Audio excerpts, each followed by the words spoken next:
note that we're on part 2 of the Navigable lecture. I'll just bring us up to full screen here. And of course this is the new format for our friends at Prezi. And you'll note that lecture 13 is sort of in the 18th century and not quite the 19th. Actually, probably should be moved up a little because we're just going to be finishing with the 18th century today and then moving forward directly to 19th century Romantic poets. So Prezi seems to be a little slow in responding today. So Blake, Wordsworth, Shelley, and some introduction on Thoreau, some background on Thoreau and Walden Pond. Blake would be an 18th century poet. This is incorrect. That is not William Wordsworth, but in fact William Blake, who wrote The Chimney Sweeper. Sorry about that. But this is a short, it's actually 2 poems. We only look at one in the reader by that title, The Chimney Sweeper. It's what we would call an anti-pastoral poem. In a minute I'll suggest that it's like Edward Burtynsky, who we've seen before in this sort of use of anti-pastoral. Noteworthy that William Strode penned the first Chimney Sweeper song in 1635. So put that in context of things we looked at. He'd be a contemporary, sort of the end of Ben Jonson's life, John Donne's contemporary as well. So then we've had this, of course, in previous lectures about how, as far as air pollution, London had such problems by that time. So it's not surprising the first Chimney Sweeper song comes along then. But certainly the most famous comes in 1789 by William Blake. And it shows true anxiety over London's increasing urbanization, the growth of technological modernity. It's widespread at this point. So in a way, it's focusing just on a particular environmental problem, urban air pollution, but really it's sort of harbinger or part of a generation of poems that are increasingly going to draw attention to urban problems and the problems that aren't necessarily just connected to the city. So ever since Gilgamesh we've seen the city being separated out from wilderness and other places, whatever's outside the walls of the city. But increasingly now the ideal locus amenus sort of country lifestyle is not going to just be in opposition to the city or in opposition to the court, but now in opposition to technological modernity, wherever that shows up. Frequently it does show up in cities such as Manchester and the like, but wherever it is, that's going to be seen as sort of the problem, the thing that is threatening wilderness and those areas. And I guess it goes without saying that then is a particularly modern preoccupation. 250 years ago, with this type of poetry emerging, you can see that this particularly modern problem has come up, that it's not just urbanization but technological modernity that's now a threat environmentally. It works like the Chimney Sweeper, like one of Ed Burtynsky's photographs, right? So it's looking straight at an environmental issue. Think of one of Burtynsky's photographs looking at a strip mine, a coal mine, and then the cultural fallout that comes with it. So that's all in this poem. So now think of one of Burtynsky's photographs or the things that we saw in the film, maybe the opening clip of the film, that really long single shot, where on the one hand you're looking at environmental issue, the growth of the sort of technology that brings all this about, and then the human fallout, the humans there as well. So in that sense, and in this case it is going to be focused on the exploitation of child labor. And interestingly, that's actually brought up in William Strode's 1635 poem as well. And by no means has that problem gone away. So we keep hearing today about places like China, which Burtynsky visited, where human rights violations are still going on with respect to child labor. So this sense, Blake's poem is a clear and distinctly modern predecessor to works like Burtynsky's photograph. It's distinctly modern because it is taking up the same issues of child labor because of the growth of modernity, and also the way it functions, because no longer are we looking at pastoral locales and just beautiful places. We're going to see that in a moment with Michael Wordsworth's poem, but here we're actually looking at the problem head on, unabashedly staring it in the eye. Not just the environmental problem, but the cultural fallout that comes with it, in this case child labor. And if you remember, Bertinsky, what he was doing by showing us China, on the one hand, we could just watch that and think, these are the problems that China has, see it as somehow disconnected from us, but it only takes a moment's reflection to realize that, for example, all those consumer goods that are being produced in China are being produced in part for them, in parts for other places in the world, but probably nowhere more than the United States, where we consume all that. So we ourselves are the problem. And when you put it that way, when you see the suffering of individuals who bring this to us, it's pretty heart-wrenching. So with Blake, my father sold me while yet my tongue could scarcely cry, weep, weep, weep, weep. So your chimneys I sweep, and in soot I sleep. 3 lines, but the operative word here is your. It's for your chimneys that I do this. This is why I was sold into virtual slavery. This is why, weeping is all that I can do. This is why I sleep in soot at night. It is so that your chimneys can be clean. Bertinsky is doing the same thing. He's showing us a whole culture built around the production of things that we in the West use that we don't really want to think much about, no more than we want to think about a child being exposed to this sort of horrible life. Blake, in fact, wrote 2 chimney sweepers poems. He illustrated both. I just thought I'd bring this to your attention. Blake is wonderful for the hand painting he does of the manuscripts, the printed books that he has. And if you ever get a chance to see one in a library or a rare book library or museum, definitely do. They're just wonderful to see. Most are beautifully painted in watercolors, and add another element to the message that's being sent, where you actually see the chimney sweeper. But gee, in words alone, Blake really captures the idea. So we're going to go to Wordsworth. Now, I should mention Wordsworth here, his date is circa 1800 for this poem. We're crossing now from the 18th into the 19th century. Wordsworth, Blake, Shelley coming up are all known as romantic poets. That's with a capital R. This is a genre, a period of poetry that comes on the scene. There is a distinct preoccupation with the natural world. We're going to see that in a minute with Mont Blanc and then here too. But just as with Blake's poetry, there is also a preoccupation with the increased urbanization and, as I suggested earlier, the growth of technological modernity. So in a way, it's environmental through and through, even when the focus is on urbanization or industrialization, or when it's on that, yeah, it clearly has environmental import.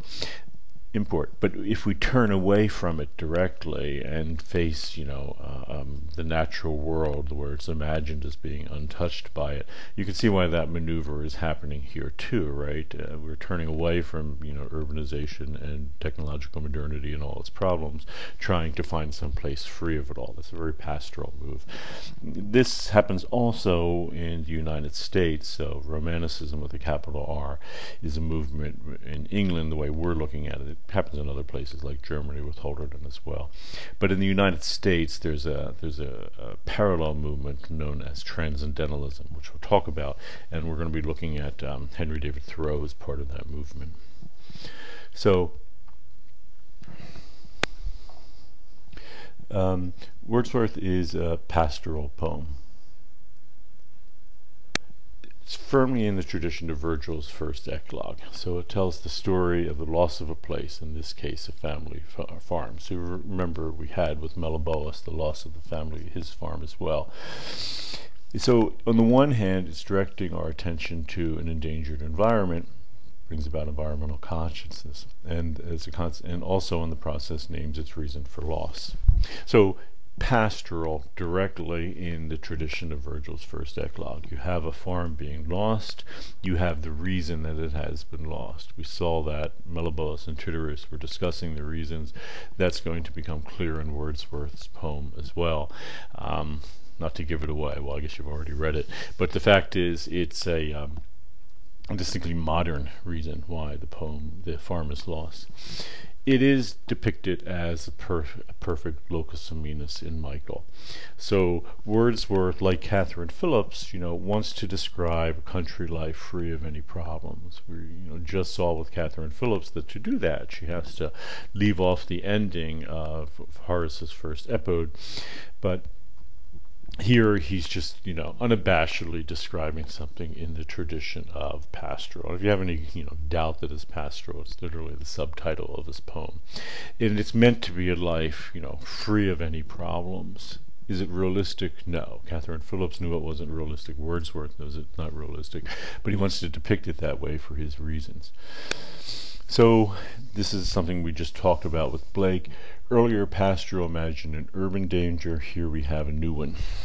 And it's not merely that cities, and there are now quite a few of them. Cities in England are springing up all over. What were much smaller places like Manchester will become full-fledged cities and highly urban, highly industrial cities. These are the first major industrial cities anywhere on the planet, arguably. Historians will debate this, but it is arguably the case that technological modernity shows up in England before it does anywhere else.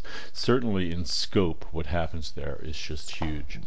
And it is capitalist modernity. We saw already the critique of consumption with Sir John Denham's Cooper's Hill. Well, here it's written large. It's the value of wealth alone. And it's now not only, reaching small areas outside of the city. So we saw this with Ben Jonson's To Penshurst, where, To Penshurst is just a little south, like 20 miles south of London, and that is being encroached upon by the city. Well, those sort of circles surrounding cities are still pretty limited. All that means is cities are growing and with, significant suburbs.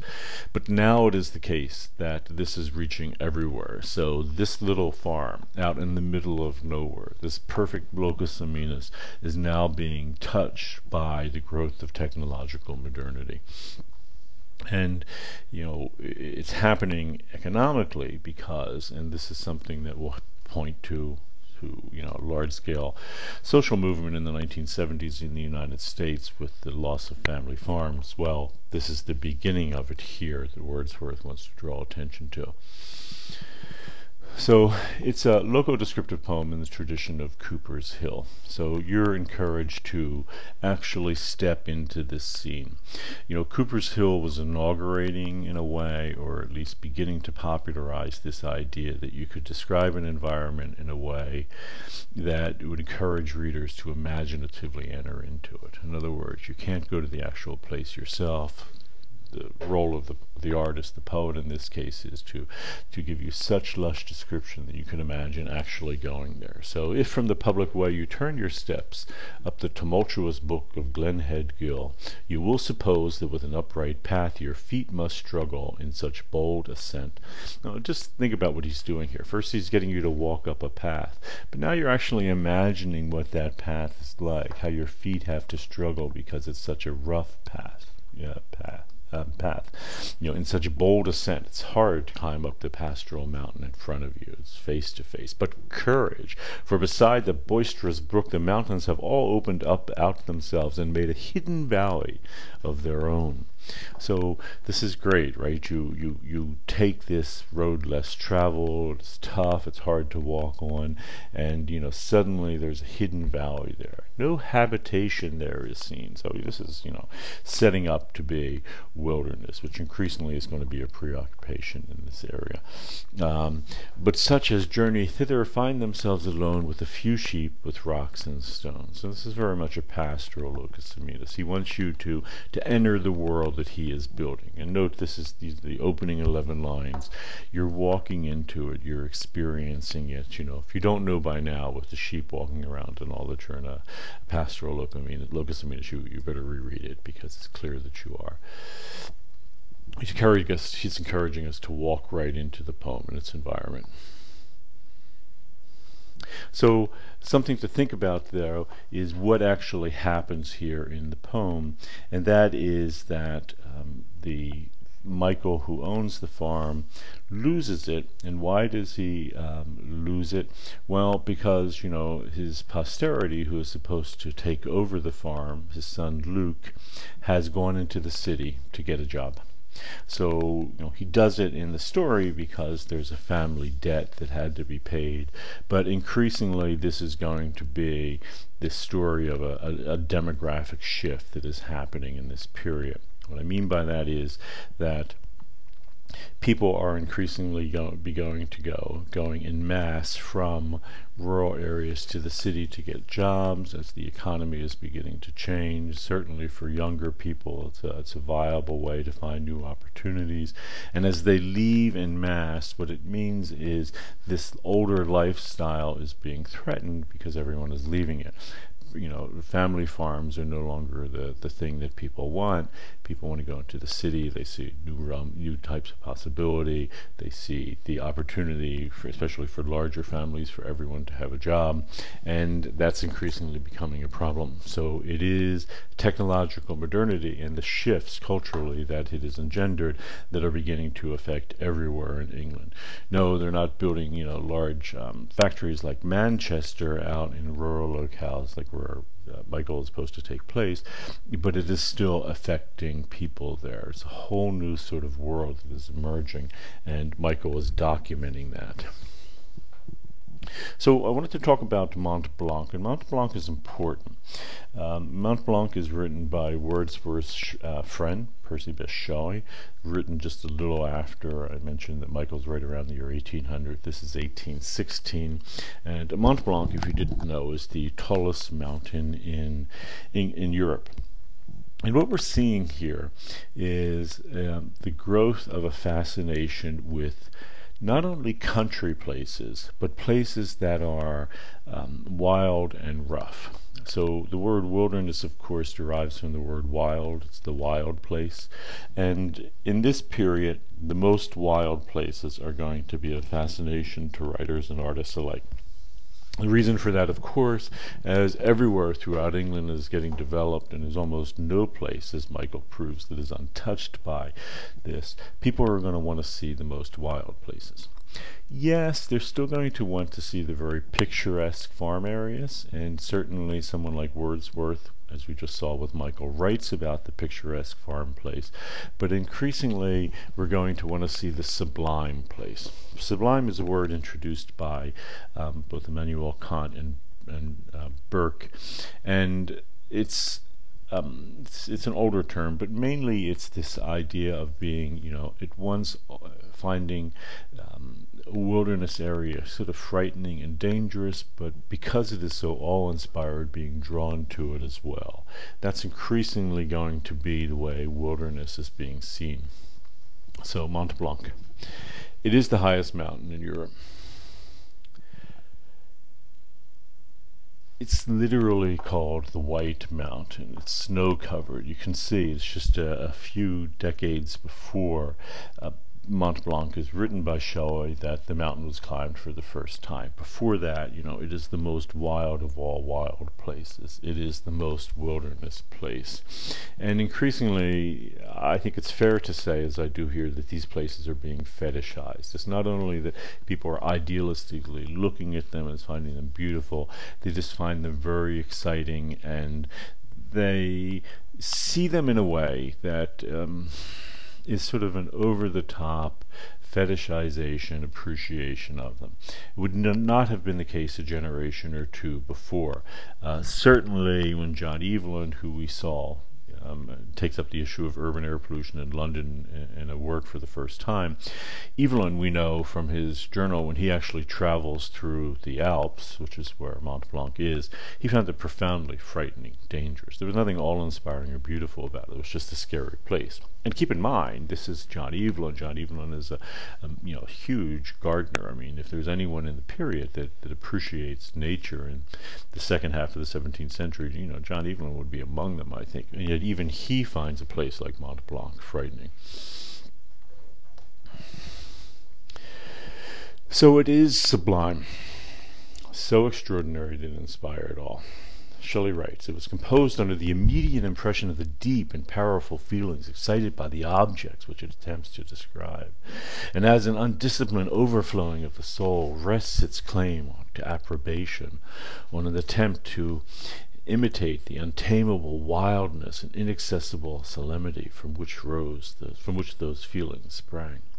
So this is great, right? Because this is not just Shelley constructing that that's the feeling to have. Shelley is reviewing that by 1816, individuals, people, poets were increasingly actually feeling this, right? He is now, his role as poet is going to try to have us feel the feeling that he has. So not only is his job to describe the scene so completely that we can imaginatively enter it, he wants to mediate the experience we have as well in a way which as best it can communicates what he's trying to communicate here, this deep and powerful feeling, excited by the object. You look at the mountain, you're excited by it.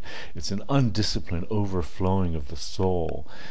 It's an attempt to imitate the untamable wildness and inaccessibility. So this is great because we would call this today wilderness, but there's still enough of the old word still hanging in here. So it's not the untamable, as we would say, wilderness, but the untamable wildness. It's almost redundant, right? It's wild, but by virtue of being wild, it's untamable. Now, John Evelyn would have looked at this and he would have said, yes, it's untamable wildness, it's inaccessible, and this is a bad thing. But increasingly in this period, and this is the key term here, coming out of theorists from the 18th century, Edmund Burke and Immanuel Kant, it's going to be seen as sublime, as an extraordinary experience, a valuable experience. It is going to be seen as something that we should seek out, and in Shelley's case, then try to communicate to others. It's just this feeling that wilderness evokes, and keep in mind that this is, emerging right alongside of, and this is not coincidental, the growth of technological modernity. So, why are people beginning to seek out wilderness? Well, because, everywhere that they inhabit, it's not so nice, either because it's, classically urban and the problems we've seen for thousands of years that people have had with that, or these new problems with technological modernity and the rise of capitalism that people are also going to have trouble with. But no, here is a chance to get away from that as much as you can, and in Europe, at least, if you're going to stay on the continent, this is where you're going to find it more than any other place. So, interestingly, to Shelley, the environment and the wildness is a place of worship. Thus thou ravine of our dark deep ravine, thou many-colored, many-voiced vale, over whose pines and crags and caverns sail fast clouds, shadows, and sunbeams. Awful scene, where power as likeness of the Arve comes down from the ice gulfs that grid his secret throne, bursting through these dark mountains like a flame of lightning through the tempest. If you wanted to have a religious experience and there were a place that you could go to have it, to Shelley, this is it. It is wilderness now that is taking the place of the church or temple from a few hundred years before. People like Julian of Norwich would have locked themselves in a room to try to have an experience of God, this sort of ecstatic, sort of out-of-body experience.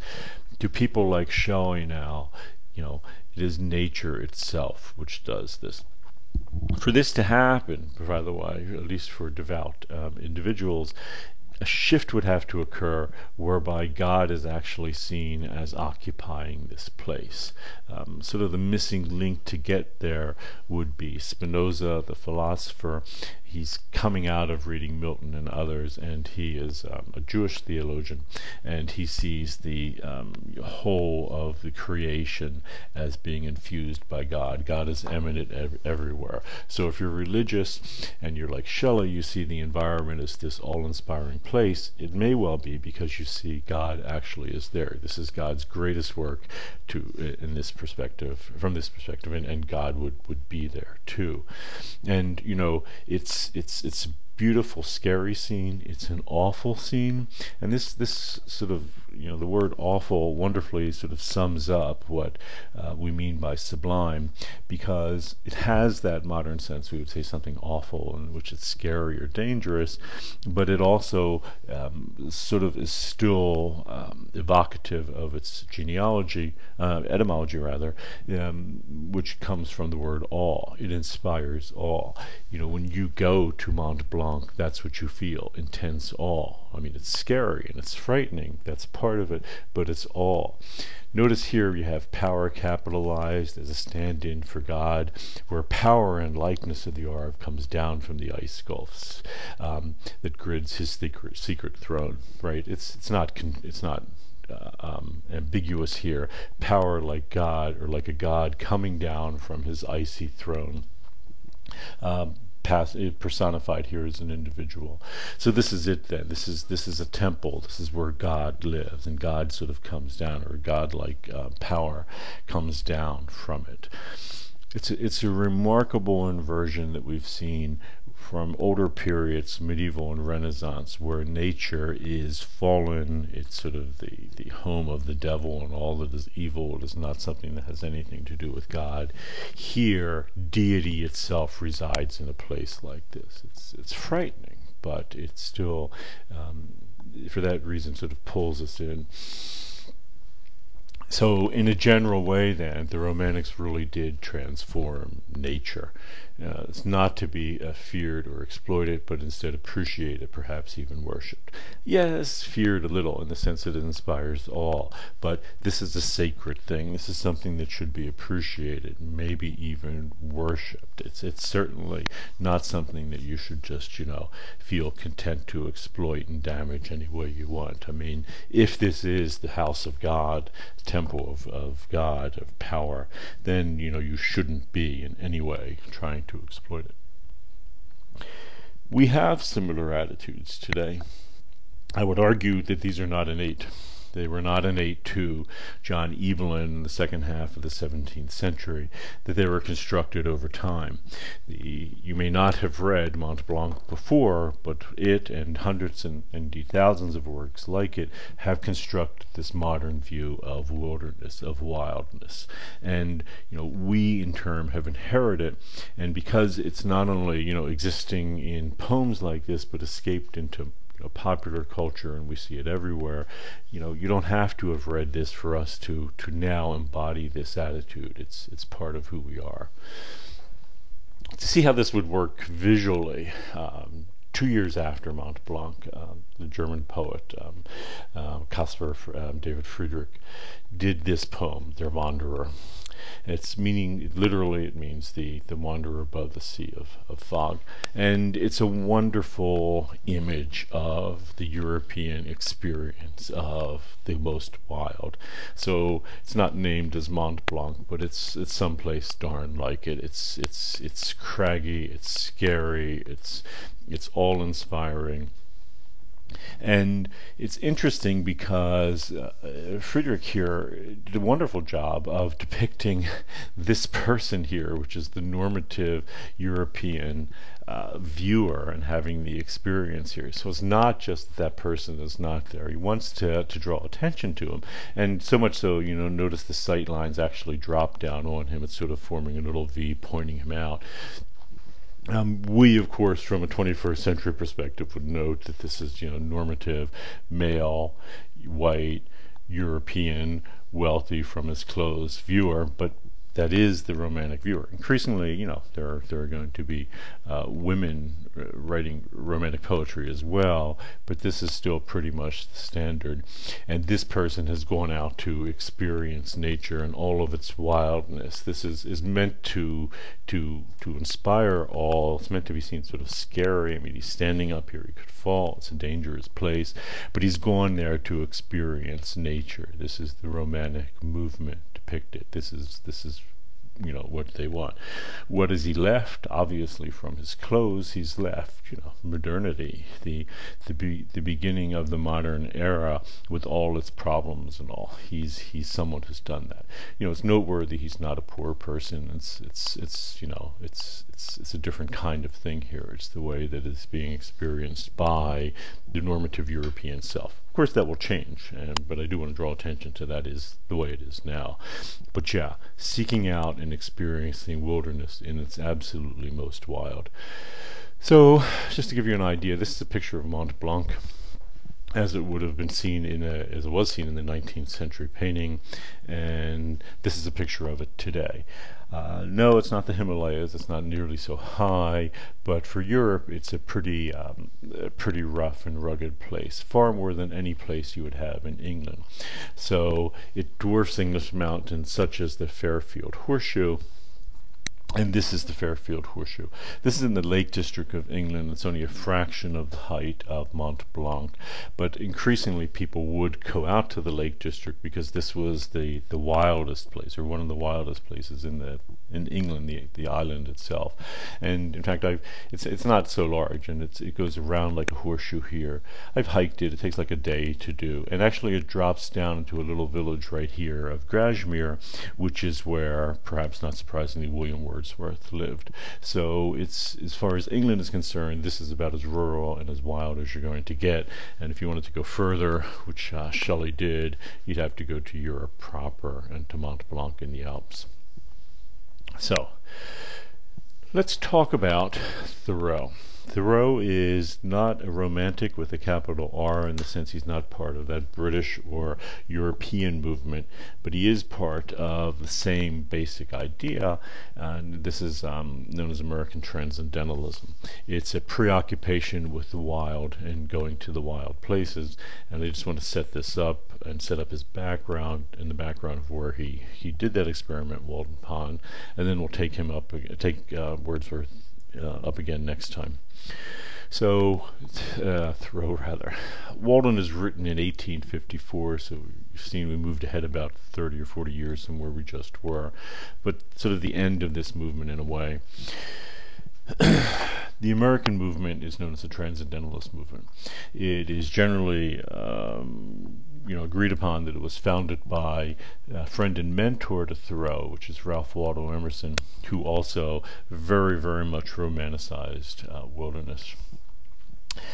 It's also the case that although British Romanticism influenced Transcendentalism, and it's the closest parallel to it in the United States, that German philosophy, people like Kant and others, would influence the Transcendentalists. Eastern religion is going to increasingly be important, things like the Hindu religion, and mysticism, both Eastern and traditional European, would influence these folks. So it is a coming together of a lot of traditions.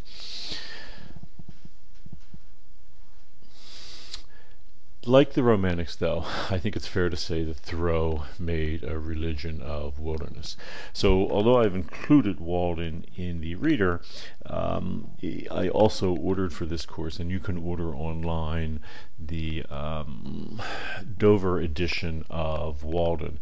You should really think about getting this to anyone listening to the lecture. It's very inexpensive. Last I checked, you could literally buy it for $3.50. That's the actual list price of the paperback edition. It's so inexpensive because it's out of copyright, and Dover has taken it upon itself as a press to reproduce these works like this. And it's just, what can you get for $3.50? You should get it. So the comment on the back of our edition: for naturalists, essayists, and early environmentalists, Henry David Thoreau, nature was a religion. So think about the religious zeal with which Shelley saw Mont Blanc. Thoreau is experiencing something the same. Though he doesn't go to Mont Blanc, he goes to a place that's a little more safer and manageable, which is Walden Pond, which is near where he lived. But he very much wants to be closer to his God. Notice now, you'll increasingly see with Romantic poets, nature is going to be capitalized, following the convention of capitalizing God. And it's really the notion of nature with the capital N and God are merging together. That's what Thoreau wants to find. It is, however, highly romanticized, and I'm saying this, printed it here with a small r. He's not part of that romantic movement, but he still is romanticizing, even fetishizing nature. Noteworthy, because we have largely inherited Thoreau's view of nature, we should remember that it's constructed in part by Thoreau. So whenever you see a beautiful place, whether it's all-inspiring like Mont Blanc, or a nice little woods like where Walden is situated, and you think of that as being so beautiful and wonderful and all, don't forget, it's been constructed, and in part, it is constructed by Thoreau, maybe more than anyone else in the American tradition, certainly in the 19th century. I'll give you a little background on Thoreau, though, and it's important to know where he's coming from, because like the viewer in Friedrich's painting, he's relatively wealthy. He's a standard normative white European, in this case American male. He actually attended Harvard University as an undergrad, so he's educated as well. So he enacted very radical lifestyle changes by moving to Walden Pond. But keep in mind that many working class individuals lived in similarly modest, often far less desirable conditions. So this is about a wealthy person moving to into a more modest environment and living way. So, but remember that people at the time are not very wealthy. So, for the most part. Thoreau notes in Walden that his cabin was made from an older shanty purchased from an Irish laborer, James Collins, who lived there with his family of 3. So I passed him, James Collins, and his family on the road. One large bundle held their all: bed, coffee, meal, looking-glass, hens. So even though Thoreau is suggesting a very radical, simple lifestyle, and we saw this first beginnings just with someone like Ben Jonson's Penshurst, that we should consider more modest dwellings.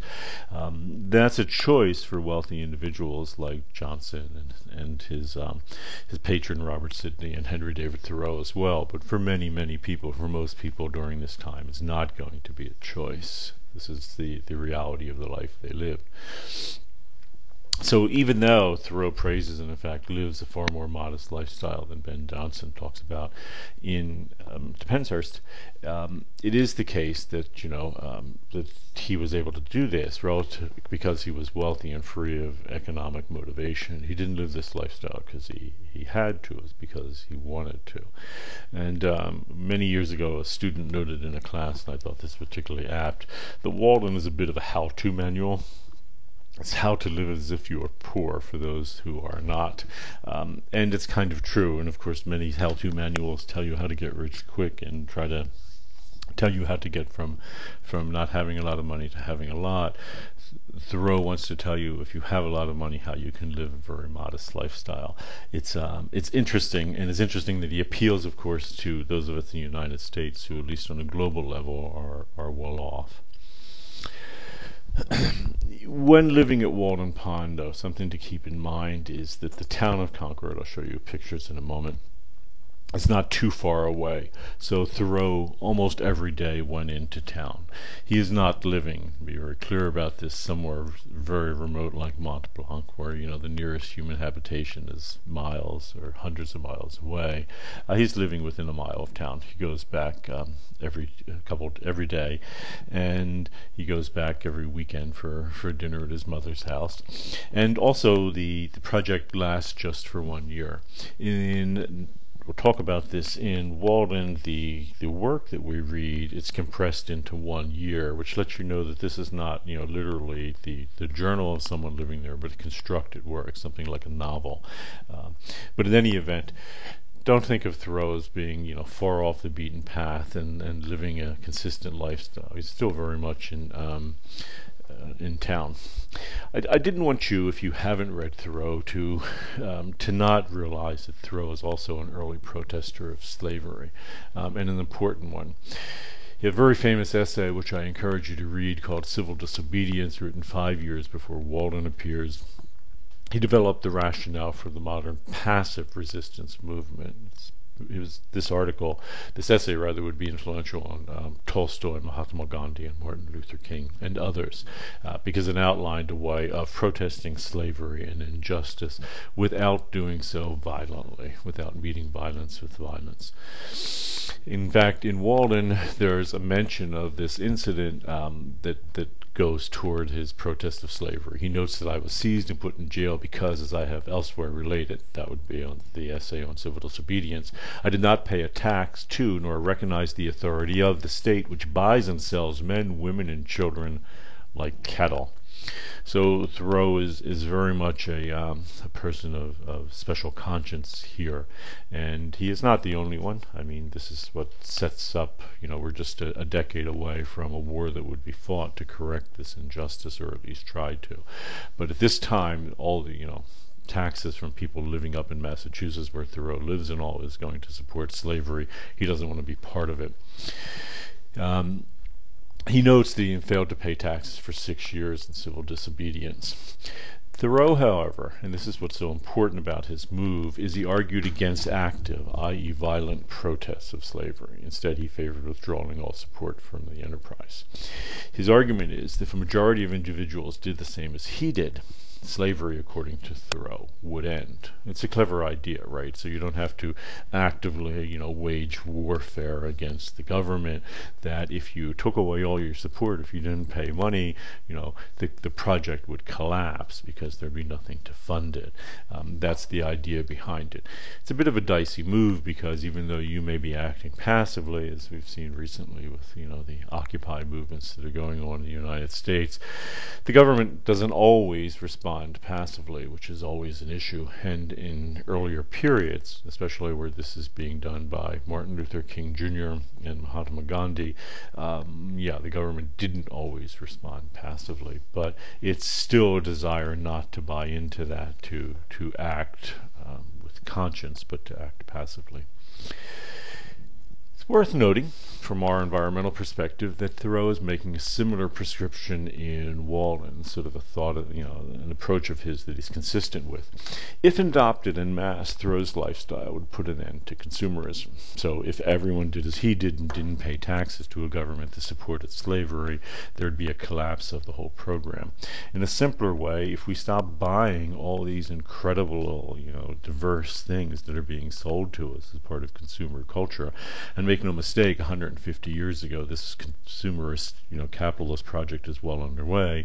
Thoreau argues that it would fall away too. So that's really one of his projects in Walden, is to get us to stop consuming things the way we do. We'll talk about how that fits in with his project of moving to Walden Pond. In other words, you can be against consumerism. You can try to affect it being reconstructed by not buying consumer goods, but you could do that in a suburban, urban setting or anywhere. Thoreau, however, decides to, like Wordsworth and Shelley, because he's preoccupied with the wildness, he decides to move there. So Walden Pond is 20 miles from Boston. It's still a relatively rural locale. It's approximately the size, and I note this from my Santa Barbara class, as the Santa Barbara campus, UC Santa Barbara campus. It's about, I think it's about a mile altogether, square in size, and it's a mile from Concord, Massachusetts. As an aside, I used to visit this kind of on most weekends when I lived in Cambridge, Massachusetts, in the Boston area. It's a 22-mile ride by bicycle, which I used to make a 45-mile round trip, and it's very nice, very rural locale, and it stayed that way. But that is Walden Pond. It looked pretty similar to Thoreau. Something to keep in mind, though, that it is not wilderness in the sense that it has already been extensively modified by human action. So when the first North Americans got here, there was a lot of clear-cutting of old-growth forest. This project, by the way, is not new to Europeans. Pre-Columbian people also practice practice landscape modification, extensively so, through burning, setting of forest fires and burning. But in any event, it's still very much what Thoreau is living there, not the way it would have been before human habitation. So in that sense, it's not like Mont Blanc, this sort of wildness, but as close as you're going to get to a little town like Concord. And it is the case, and people like literary critic Leo Marx noticed this 50 years ago, that there is also the intrusion of technological modernity in Walden Pond for Thoreau, and that is the rail line. If I could go back here, I might actually even be able to show that to you. The rail line runs through it. This is actually, this line here is the right-of-way for the railroad which goes through Walden Pond. So the whistle of the train will be something that we hear again and again in Walden, and it's meant by Thoreau to be symbolic of the fact that even in a rural locale like this that he's sought out, you cannot escape it. It's still there. So next time we're going to be taking up the text of Walden directly and dealing with the issues that he does. But I did want to show you how all of these works are in this same tradition of being aware of the growth of technological modernity, which is not just problems associated with the city, but these new modern lifestyles that we're living, which not only create problems, individually for us, but create problems from an environmental point of view. The knee-jerk response will be to look to rural locales as an answer to this, to seek out wildness, to sort of turn away from the problems of modernity and see the somehow corrective in wilderness. This is going to be the movement that's made in the early 19th century and into throughout the whole century, really. Just something to think about whether or not this is the way of approaching environmental problems, because in some sense, with Thoreau especially, it's a turning away from them. It's a literally moving away from them, trying to escape them by moving to the wild, to wilderness. By the end of the 20th century, I should say, this movement is going to be questioned, as people will wonder if it might be better, in fact, to stay in the places that we inhabit. Reimagining the way urban areas can live and trying to make them better, things like urban farming and elsewhere. But we're getting ahead of ourselves by 150 years. Next time we'll take up Walden and the implications that it has environmentally. Okay, take care.